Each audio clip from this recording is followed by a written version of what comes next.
like that song. I think it's solid. I'm gonna keep it for now. Let me know your thoughts on it in the chat. Let me know if it's good or not. My name is Bill. Welcome to KO Bets. We go live every Friday, typically the Friday night before a UFC event on Saturdays. Give our picks and predictions for the upcoming fight for the purposes of gambling. So this is is this the last fight of the year, or maybe one more fight after this week? But yeah, we're wrapping up the year here. We've got UFC 282 to preview. This is taking place tomorrow. Before we get started, let's set the itinerary real quick. First of all, if you wouldn't mind, I appreciate it if you subscribe to the channel. You'll get notified when I go live. Please like the video. I appreciate the support. When I get to 100 subscribers, I'm going to do an NFT giveaway again. Still need to figure out the best way to distribute it, just so like the most people as possible are eligible to win. Unfortunately, I can only see like a total of like 16 people who subscribe to the channel at this time. So some people, it's just like a data policy thing. You got to sign off on it if you want basically streamers to be able to see your username and see that you're subscribed to their channel. So it's not a big deal. We'll find out some sort of workaround, but we'll go over last week's UFC event, Thompson against Holland. Great fight, great card. We've got UFC 282. We got to do trending topics, and then it's the freaking weekend. We got to open up the club. All right, so without further ado, let's move forward, whatever that means. All right, events, past events. We're going to go over Thompson versus Holland. Let's see the recap here. See how we did. Yeah, I picked Kevin Holland. That was a bad pick. So, yeah, and I don't know. It was just kind of a weird fight for sure. Super entertaining.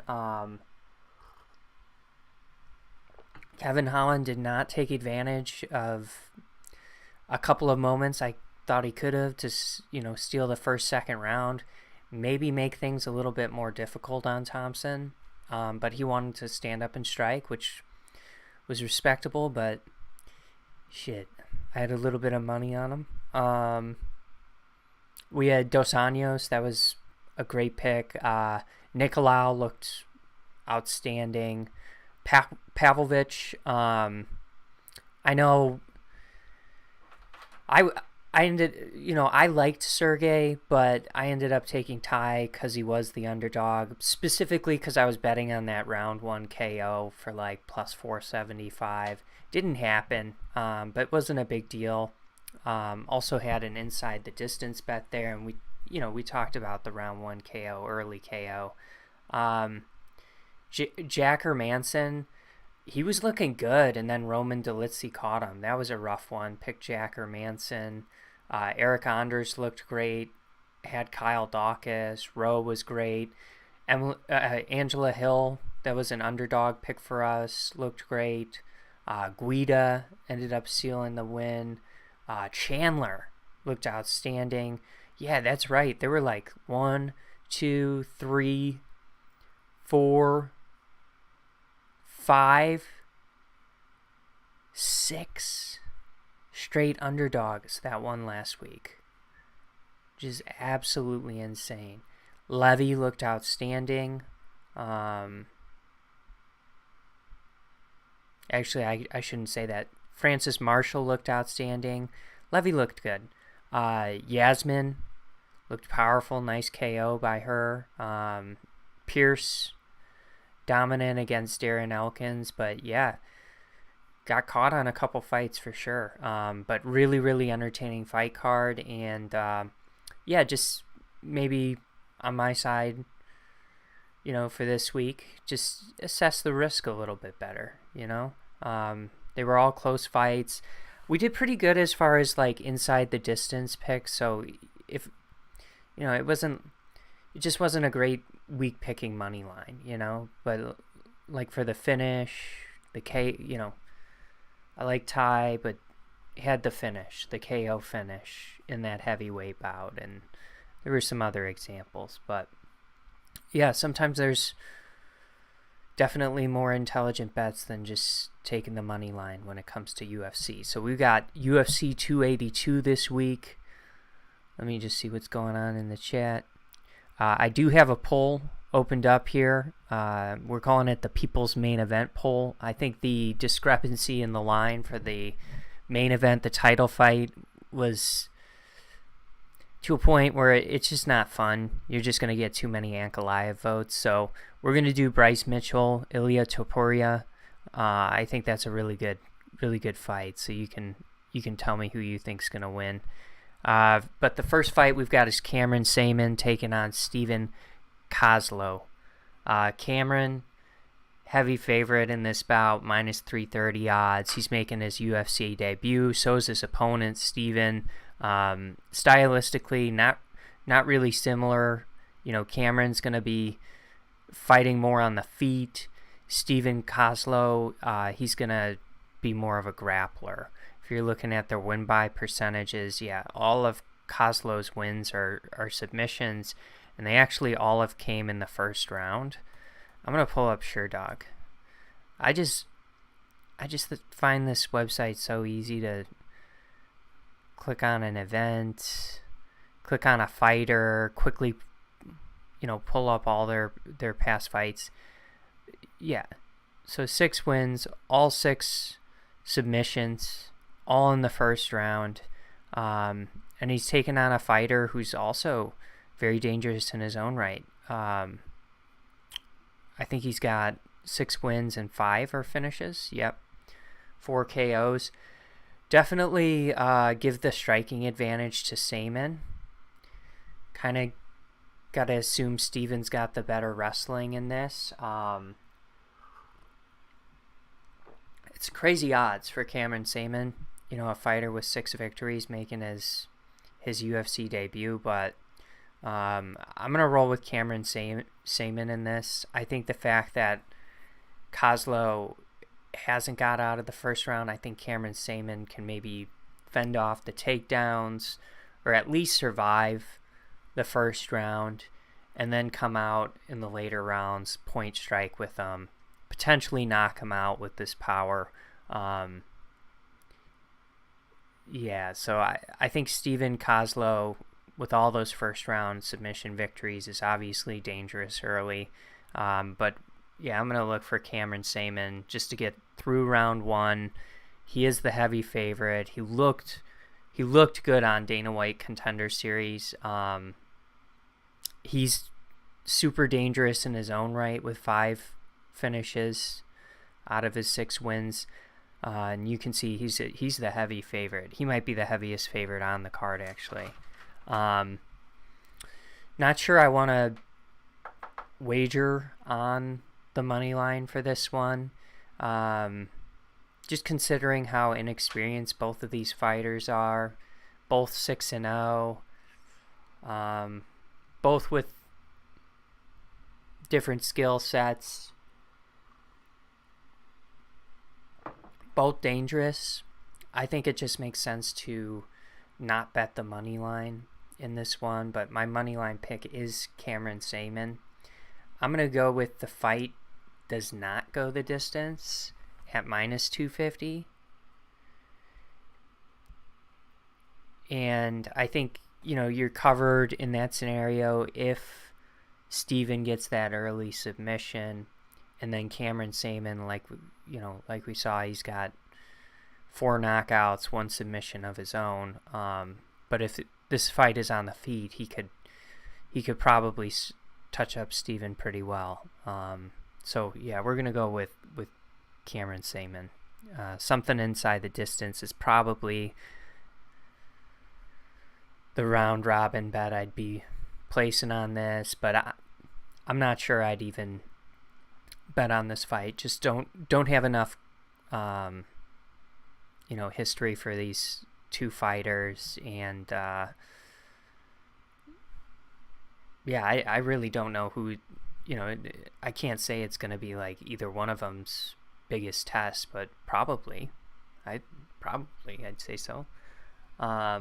Next fight we've got is TJ Brown taking on Eric Silva. TJ Brown is 2-3 in the UFC. He's on a 1-fight losing streak. Just not been super consistent thus far in the UFC. He's had some definitely solid moments, but it's just hard to trust him. He's 2-3. Eric Silva, he's coming into this. He's an extremely good wrestler. He came off of Dana White's Contender Series. I mean, if he fights like he did in that Contender Series fight, he's just a mauler, right? And he's gonna ground and pound. It was really impressive. I don't know if he's necessarily gonna be able to, attack TJ Brown like that, but TJ Brown's takedown defense isn't too great, and that's what he's good at. So it could just be like, honestly, heading into this, like, who's going to be the better wrestler. And, we're going to find out. It's kind of like the Topuria and Mitchell fight, too. This one's a pick'em. The line's 110, minus 110 each.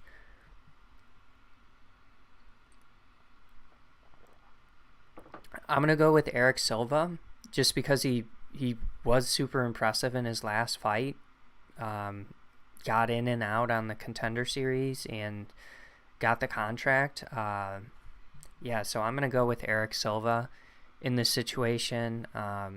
It's going to be a step up in competition for sure. If I had to guess, I mean, I'm not going to bet on this money line, or is it going to go the distance or not? What is TJ Brown's losses, recent losses? 3 KO losses, 3 submission losses, 3 decision losses. Yeah, I mean, nothing recently, but definitely has been taken out. I kind of think, I don't know what to think.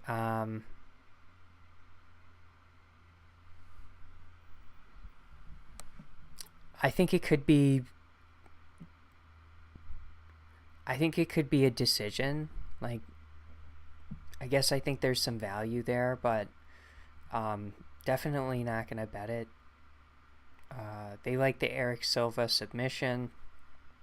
We do see the history of, TJ Brown being submitted, but it's a step up in competition for sure for Eric Silva. Someone who's definitely more tested than his previous opponents. No bet. Going with Eric Silva.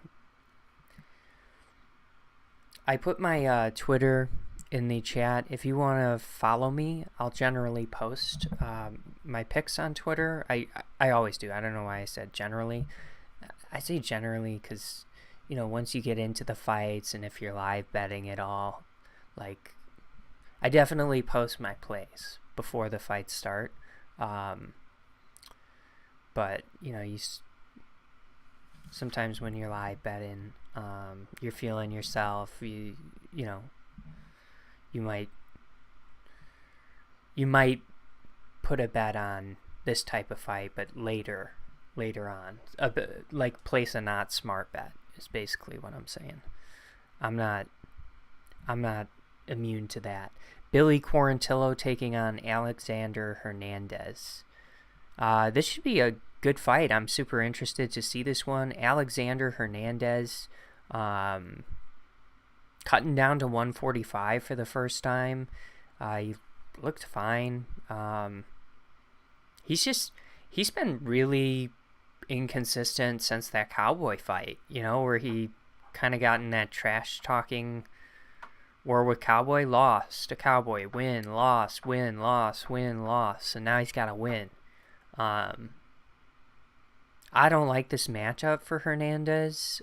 But it should be fun. I mean, Billy Quarantillo, he is got a gas tank. We've seen Alexander Hernandez for sure gas out in fights. Does have some pretty good power. I assume he's going to carry that to the lower division, that power. I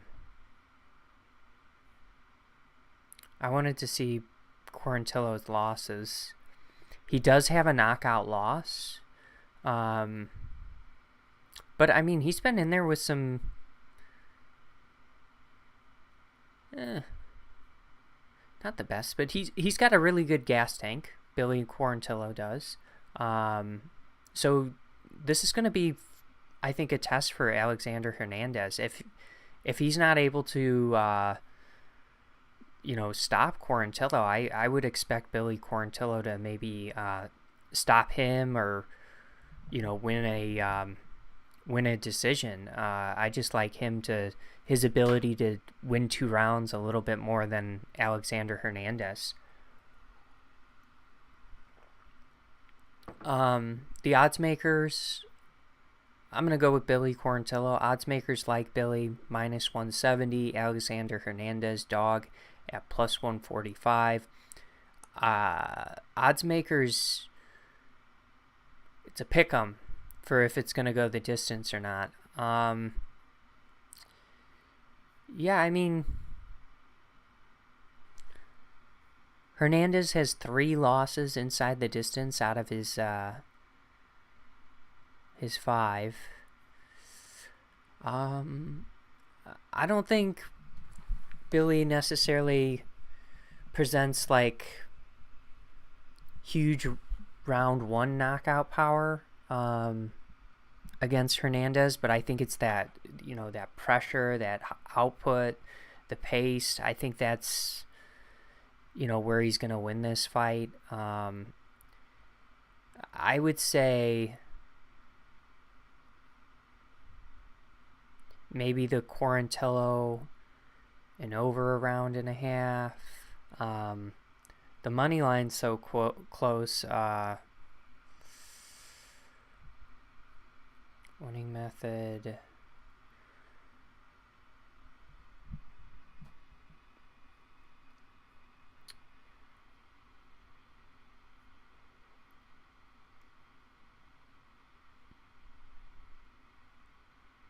The KO or decisions minus 650.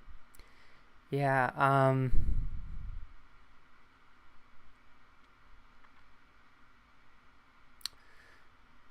yeah, I might just do the money line in this one on Quarantillo. I think I like this matchup for him. And Alexander's cutting even more weight for this fight. You hear fighters talk about it all the time, how they just are depleting their bodies, going down, cutting all this weight, and they feel so much better at the, larger weight classes. But yeah, it's going to be a tough fight for sure for Alex Hernandez. Before I go on, I forgot to point out this is a title fight tomorrow, but no one has yet to challenge me for my title. I thought Francis was going to do it, but yeah, no one's done it yet. So we're trying to get something in the books, but yeah, it's just not working out. Chris Curtis taking on Joaquin Buckley. Chris Curtis is the underdog in this fight. He's a dog I like too. He's on a 1-fight losing streak. Just lost to Jack Hermanson. Solid fighter. I think his stand-up, approach it's good, but we'll see. I'd like to see him be more technical in his approach. Like, Hermanson just kind of picked him apart, and that was surprising to me. I thought if the fight was on the feet, it'd be Chris Curtis all day, and he was just kind of running after him all fight. But at the same time, like he wasn't hitting him at all, and even though Hermansson was running away, he was landing shots and not getting hit back. So I don't think Joaquin Buckley is going to do that. Joaquin Buckley carries awesome power. They both do. I could see a variety of outcomes in this fight as far as knockouts concerned. I think both of these guys are, capable of knocking out their opponents. I will say Chris Curtis is he's only got 1 knockout loss, and Buckley has 3. And then I like this strike discrepancy. I like it for Chris Curtis. I'm kind of torn, though, on if I think it's going to be a knockout, and I want to say yeah, just because I think we will get some really, really big exchanges in this fight, and I'm going with Chris Curtis. I've definitely bet against Chris Curtis a lot, or not necessarily bet against him, but picked against him. I did against Hermansson. I did against Allen. I did against Hawes even. And yeah, these first 2 was like, holy cow. This guy's very good. Very good. So I'm rolling with Chris Curtis. I think he's got the tools to win this fight. He is the underdog. He's definitely, coming from Hermansson to Buckley, it's definitely a difference in competition, and it arguably is for Buckley too with Imavov, but yeah, I think Chris Curtis could definitely pour it on him and have a nice performance. Plus 145 underdog. Joaquin Buckley plus 170. Fight props, odds makers do not like this one to go the distance. Yeah, I mean, with the power both of these guys possess, it just makes sense. And their willingness to maybe, at least from the Curtis side, he's very willing to stay in the pocket and exchange. And then, Buckley's got that power too. So,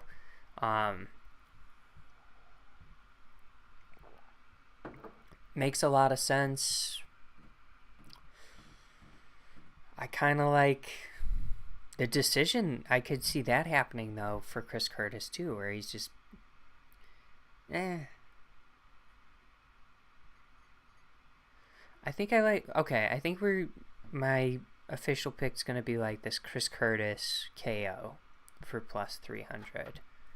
I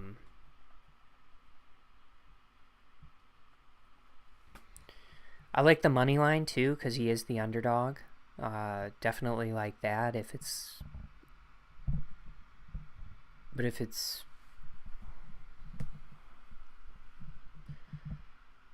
I think is going to happen. I think Chris Curtis is just going to catch Joaquin, and Joaquin has been knocked out several times, and I think he could get knocked out in this fight. So I guess I'm going to go with the KO. I wonder what the KO just by itself.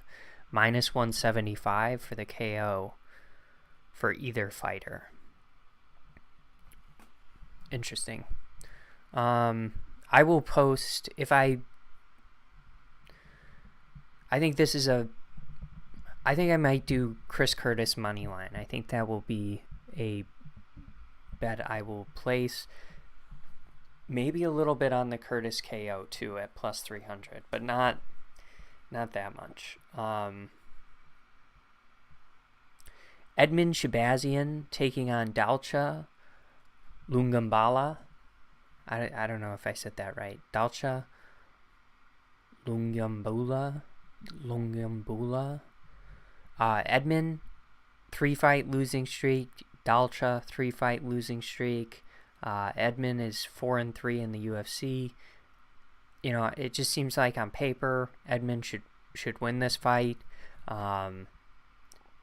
Seems like he's all around a little bit better. Dalcha doesn't really have a good gas tank. Neither does Edmund, but Dalcha really doesn't. I think whoever's the better wrestler, specifically late in this fight, I think is gonna end up taking this. I think if Edmund is able to get takedowns early and force Dalcha into wrestling exchanges early, that would be really good. If you're looking at the significant strikes, it says Dalcha's at 3.18. I don't know. It just, when you're watching him, it just doesn't seem like he's, well, you can see the percentage of strikes that land then. It just doesn't seem like he's landing too often. Which is a problem. He's not, I don't think he has the best decision record. Oh, he does, 5-1. So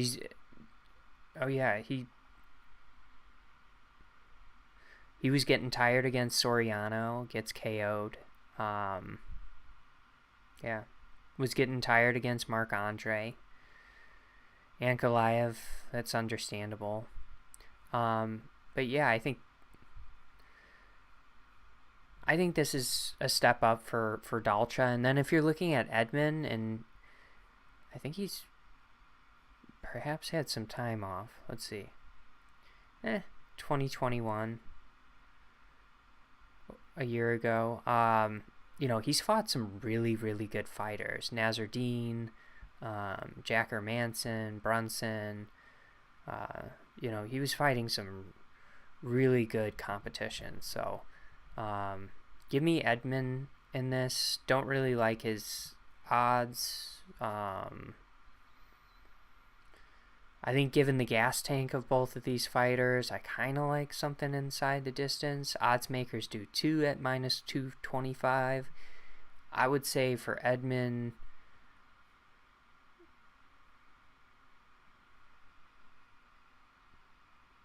I mean, if he could get the submission, that might be good. I kind of like inside the distance on this one. They're like an Edmund KO. Yeah, he doesn't have... oh, he's got a shit ton of KOs.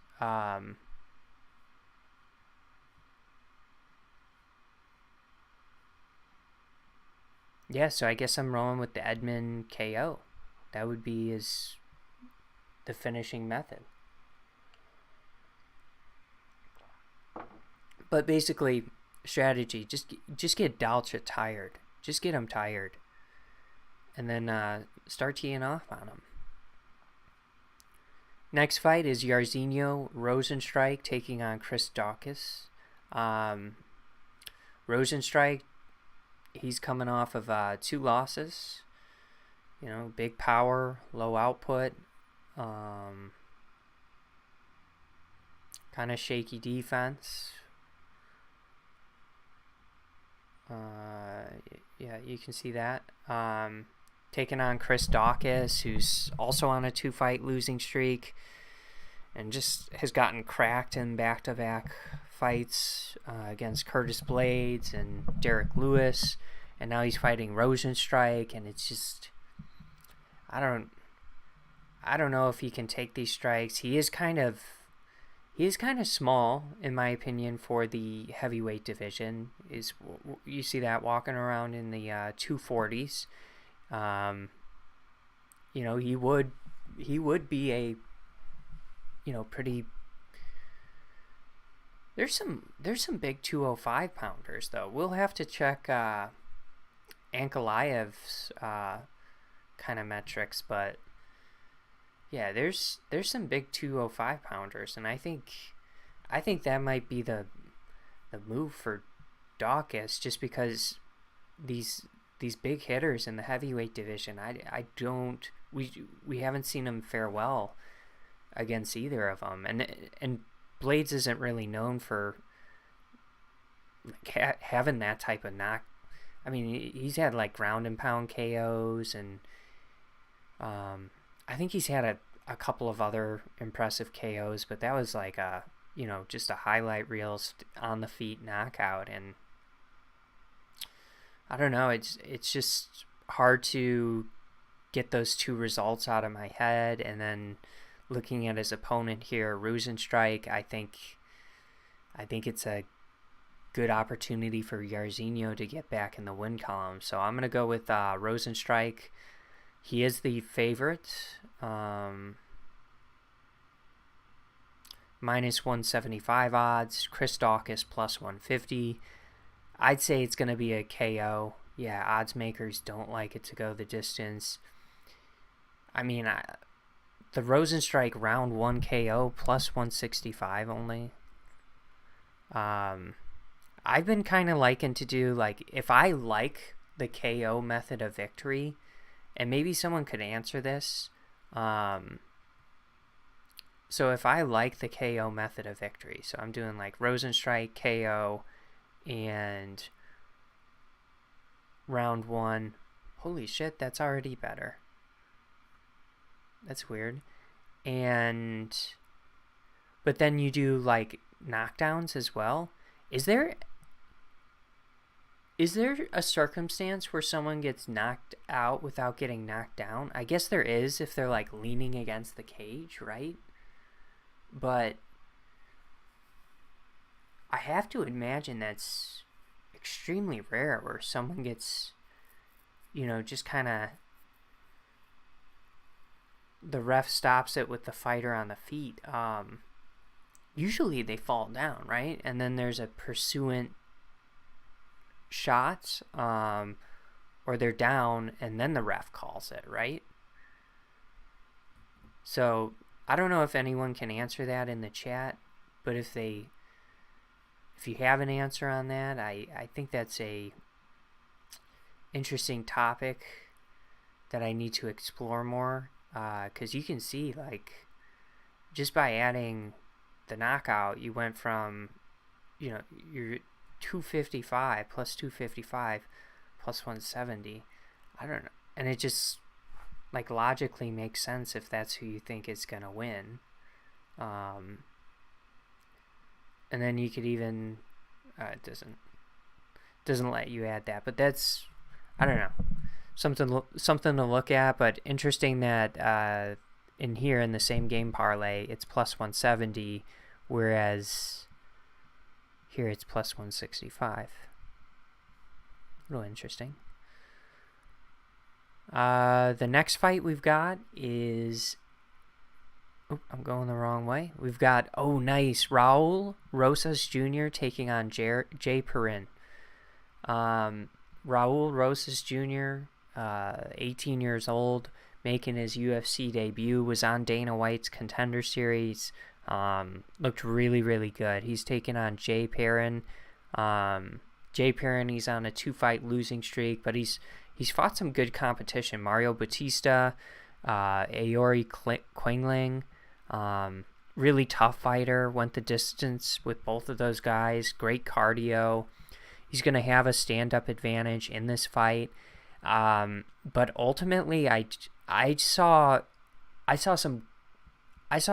like a mauling grappler on the Contender Series, and this is a step up in competition for sure, right? And they're putting him up against a dude who's tough. He's not gonna give up, right? And he's also got the wrestling, and then he's gonna be, a little more proficient than Rosas Jr. on the feet. But I think the wrestling difference is gonna be in favor of Rosas Jr., and he's gonna win this fight. I was very impressed with that. And then looking at Jay Perrin against Batista. Batista's obviously at this point, he's just a better striker than Raul Rosas Jr. But grappling-wise, who knows? And that's kind of where Batista really, really made up a huge difference against Jay Perrin as far as getting that unanimous decision. He did outstrike him. But if you look at the number of takedowns and the significant strikes in those takedowns, it was pretty crazy. So I think there's. I'm gonna go with Rosas. I'm gonna go with the 18-year-old making his debut. I don't think Perrin's, gonna knock him out by any means or submit him. I think if anyone's gonna have a spectacular performance and get it done inside the distance, it's gonna be Rosas Jr. But I do think it's gonna be tough to do against Jay. So I like him to win with control, ground domination, and that's how Rosas is gonna take it. We're on to the main event. We gotta look and see what what everyone felt about this. No one voted. All right, so you're leaving it up to me. Fair enough. Bryce Mitchell taking on Ilia Topuria. Bryce Mitchell, terrific wrestler, 6-0 in the UFC. Kind of a mauling approach. Super persistent with the takedowns. Very dominant as far as top control. Looked a lot better on the feet against Barbosa, but definitely not a strong suit. Ilia Topuria, 4-0 in the UFC. He's looked really good, really, really good. I thought against Jai Herbert in round 1, that was like the most we've ever seen him tested, and then he came out in round 2 and just had a highlight reel KO on Herbert. Super powerful, athletic.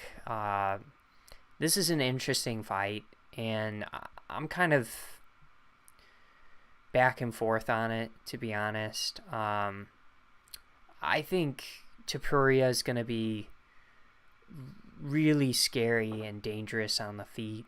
I think that's going to be, Bryce might get hit harder than he ever has in the UFC and in fighting for sure. And so I think that's a little worrisome. I do think, wrestling wise, I think we're going to find out who's better, for sure. I'm gonna go with Bryce's wrestling though. I think he's got really, really good cardio. I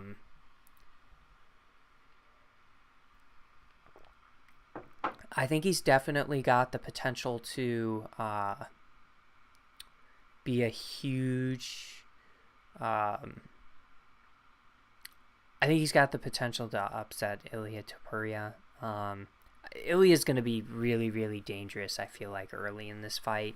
But I think the longer it goes, the more you're going to see Mitchell just take over.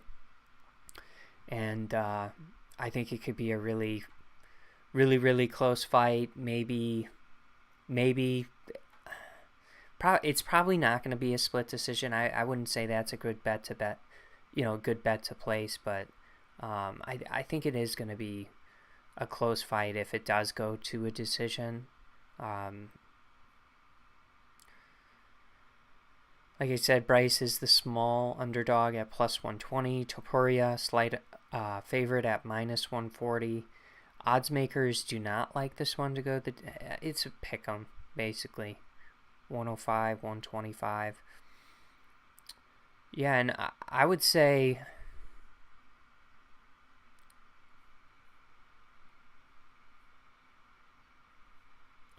I could see possibly a late finish by Bryce if Topuria gets tired, but I'm thinking more of like whoever kind of controls this fight is going to win it. I do think, I think if Topuria wins, it's going to be an early finish, so I might stay away from just like picking a. I might just stay away from this fight. Just enjoy it, right? It should be a really entertaining fight. But until we see them wrestle, it's really a tough prediction to make. If Bryce doesn't have and maybe you decide after round 1 you like one fighter or the other, understanding Bryce is a good gas tank, but maybe Ilya's wrestling looked really good in round one, and maybe looks fresh, I don't know. Maybe it's a live bet situation, but personally, I think this is one I'm going to chalk up to great matchmaking and avoid, personally. But my pick will be Bryce Mitchell. Next fight is Darren Till taking on Dricus du Plessis. Darren Till, 1-4 in his last 5 on a 2-fight losing streak. Has really, a lot of power in his stand-up approach. Very dangerous, obviously, in the stand-up department. He's fighting Dricus du Plessis, who's kind of on this upward trajectory, 3-0 in the UFC. It's a step up for sure for Dricus. But I think he's got the tools to win this. Again, I think this is a fight we should probably be careful on. I'm not looking at this fight or the last fight as like a round robin or parlay piece or anything like that. Maybe there's some, BS wager I could find that I like the value on, and I'll post it tomorrow. But yeah, as of right now, I'm gonna go with Dricus du Plessis. I think he's capable of competing on the feet, pushes a high pace. Curious to see how he responds to Till's power. Curious to see how Till, I think his stand-up's going to hold up. We've seen him fight Thompson. We've seen him fight Whitaker on the feet and look fine. So it's really the grappling, and that's where I think Dricus, and he hasn't done it in the UFC with a lot of efficiency, right? Takedown accuracy, 18%. 1.2 takedowns per 15 minutes. It's not really his style, but I think if he could take Till down, Till's not really demonstrated in any of his last fights that he's able to get up, fend submissions off. I mean, that sort of stuff. Till looked really not good against Brunson in his last fight, and then I think the fight before that he didn't look well. He looked fine on like I said, in the stand-up department against Whitaker, but got taken down in that fight, and then Gastelum primarily stays standing, and then got taken down by Woodley. I think that's the path Dricus should exploit, especially early in the fight, when Till is probably going to be most dangerous. So I'm going to go with du Plessis in this fight. Again, just probably a good fight to avoid.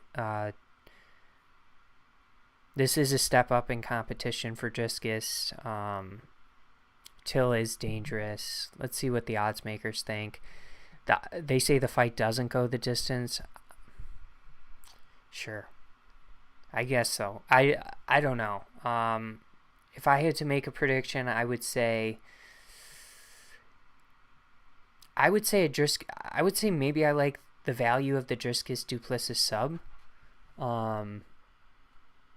at plus 450. But I don't know. That'll be my prediction, but I really don't know. So we're gonna go with du Plessis moneyline pick and the submission, but I think I'm gonna just enjoy the first 2 fights, back to back without worrying too much about it.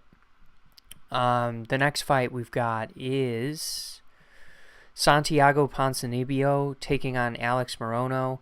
Santiago was supposed to take on Robbie Lawler. That Robbie dropped out with injury, so now on short notice, we've got Morono stepping in. Morono's on a 4-fight win streak.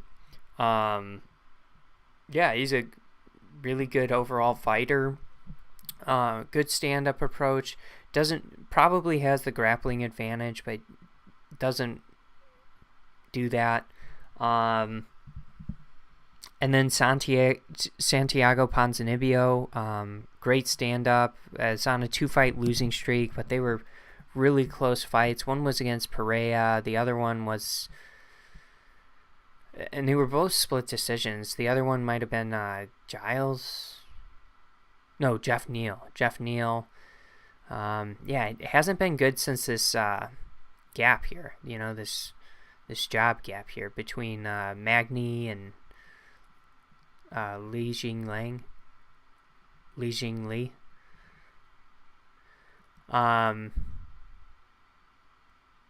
Yeah, I'm going to go with Santiago Ponzinibbio. I think this fight plays out on the feed. I think he's probably got a little bit of a striking advantage, and Morono's in here on short notice. So gonna roll with Ponzinibbio here.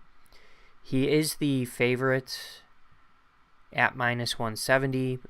Morono plus 145. Odds makers, they like this one to go the distance. I could see that. We've seen Ponzinibbio's last, several fights go the distance. How's Morono? Morono has the KO versus Cowboy, right? Yeah, but otherwise his fights have gone the distance as well. So I guess I kind of like the decision result. So I think the fight does go the distance. I think Ponzinibbio gets the decision as the method of victory. But probably going to roll with Ponzinibbio money line, and just think he's going to have the striking advantage. The fight's going to play out on the feet, and just on short notice. We'll see how Morono holds up, but I like Ponzinibbio's chances for sure.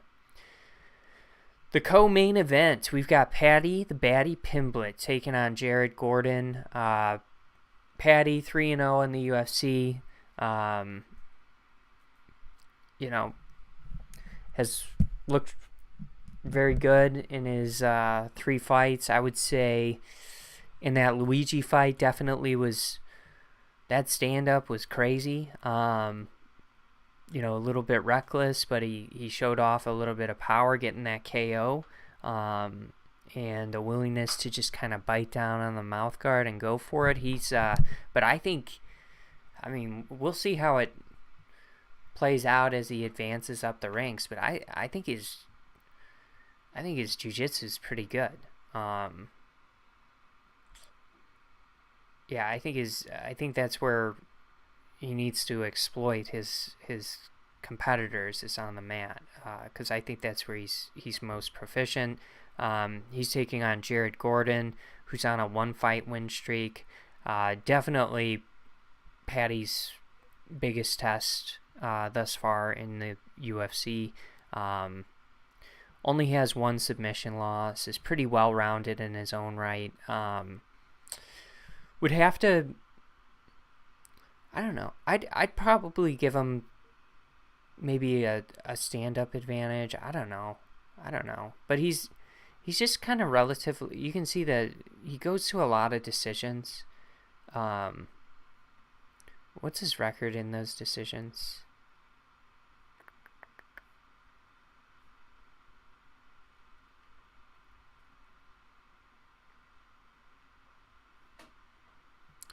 (11-0). 11-0 in decisions. Yeah, so just not really a finisher. I'm not sure if he's gonna. Paddy's at too much risk anywhere in this fight, and that could be a problem. That could ultimately be the problem for Jared Gordon. So I'm gonna go with Paddy Pimblett. I think he gets the submission again. I think that's what he's good at. That's what he likes to do. He wants to get a win inside the distance. Yeah, so give me the Paddy submission. Odds makers do not like it to go the distance. The Paddy submission is plus 200.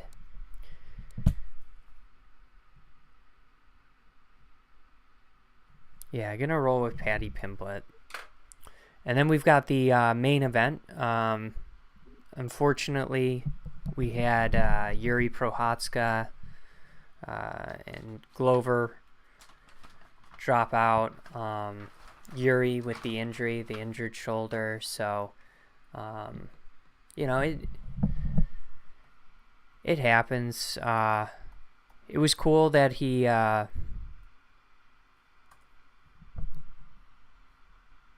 was just gonna see if we know when he's gonna come back, but he hurt his shoulder, vacates the belt. Now Jan and Magomed are fighting for it.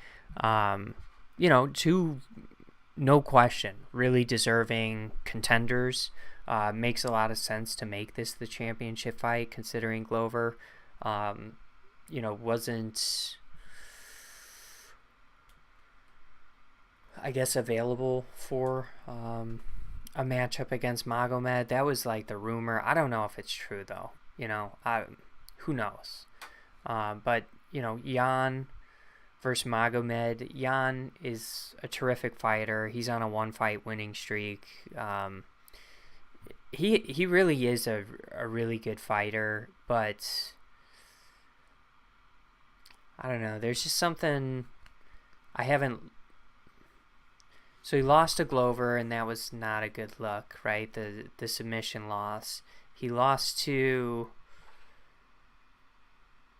I don't think he's really lost to anyone else.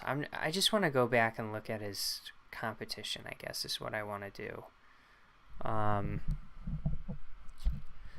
I think Magomed's going to be tough. So he had the knee injury against Rakic. That was a pretty boring fight until the injury, and then it was over. Obviously had a pretty big size advantage against Izzy. Then did have a couple of nice KO victories, right?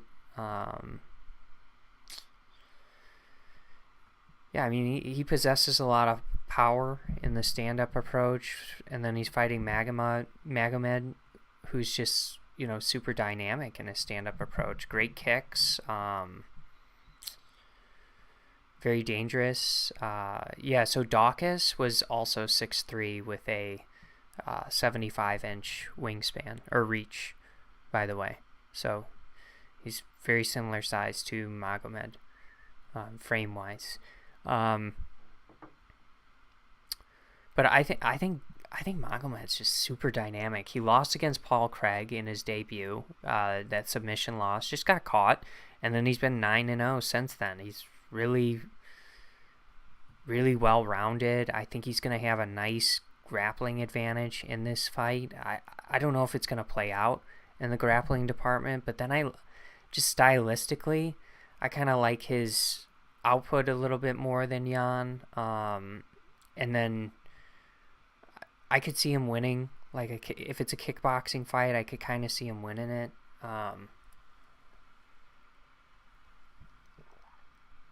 I think he's gonna win it like via decision. I might, if I'm betting on Magomed, I might consider a hedge on like the Jan KO. Something like that. He is the favorite. He's now the same as Sayman at minus 340. Magomed is. Jan Blachowicz plus 280. Yeah, I think it does go over 3.5 rounds. I just look at, like, Magomed put away Anthony Smith, but all the other fights before that against dangerous strikers, they're going to decision. So I think he wins a decision. So I think the fight, yes, does go the distance. Why is yes, it does go the distance, plus 150? You're way better off, in my opinion, taking over 3.5 plus 100. Over 4.5 is plus 130.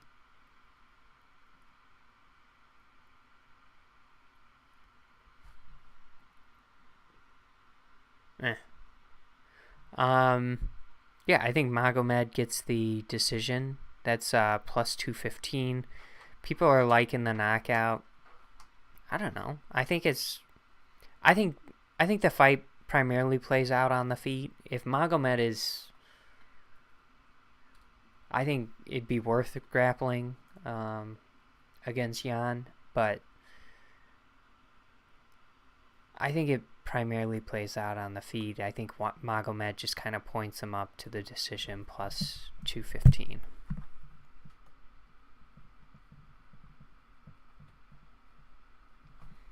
All right, so that's all the fights. Finished all of our fights. Let's go to Twitter.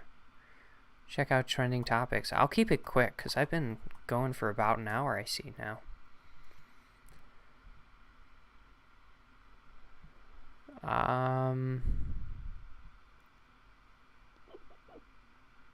Oh yeah, we go to Explore. Let's see. Yeah, they released more Twitter files today. That's for me. Let's just go to general trending. Grant Wall.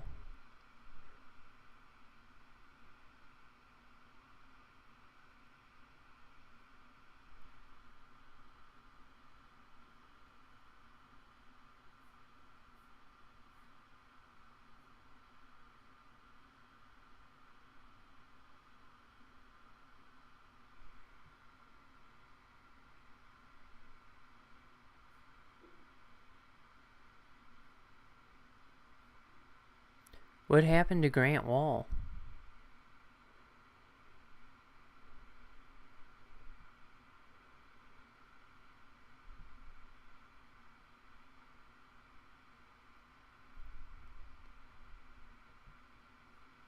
How'd he die?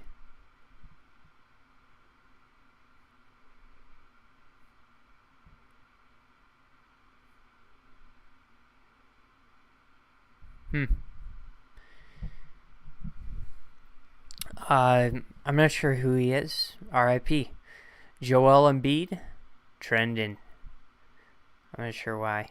Is he playing or is he out?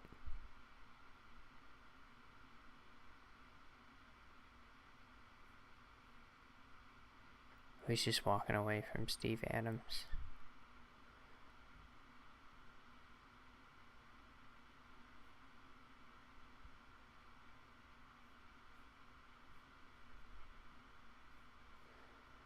Alright, Argentina, they advanced. I think, yeah, there was another soccer game today, right? Brazil lost. Austin Reeves, basketball player. What's XSOLEIL?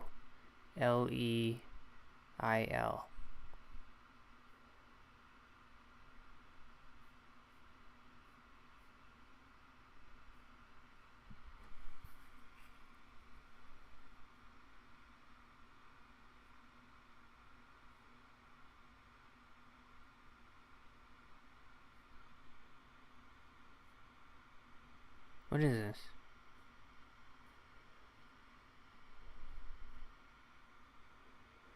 It's trending. What's YMH Live?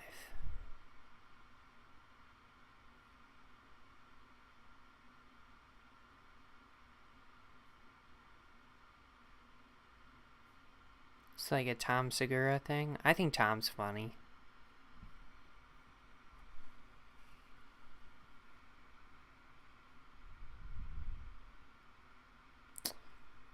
I don't know.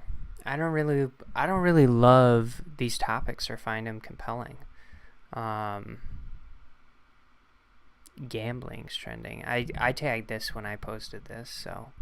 Oh, grambling is, not gambling. Gotcha. Yeah, I think we're gonna call it a show then. I appreciate you tuning in. Have a great weekend, everyone. Definitely give me a follow on Twitter. I'll post some pics in the morning. If you guys wouldn't mind, would appreciate you subscribing to the channel, liking the video. Appreciate the support. And again, happy Friday. Have an awesome weekend. Peace.